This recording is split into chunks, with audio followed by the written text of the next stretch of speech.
Join method will create a string from iterable objects.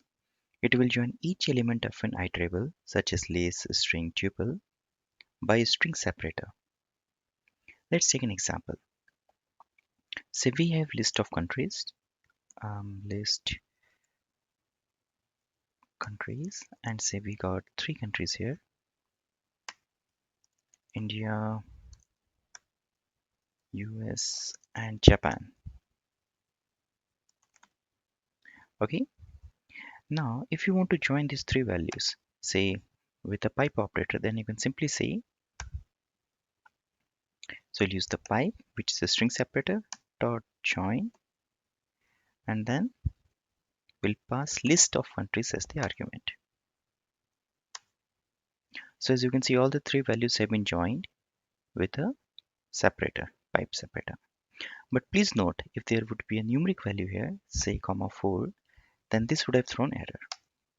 Just like you cannot use a sum on a string, similarly you cannot use a join on a numeric value. Okay. Now just like we have used join on a list, you can use it for tuple, set, or string.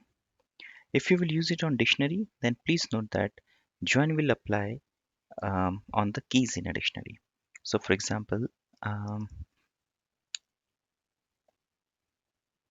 I'll just copy paste the dictionary that we have created before. Okay, say we have this dictionary. Okay,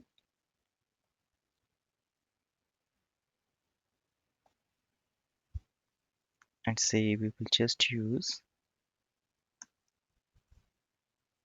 same pipe operator on this dictionary. Okay,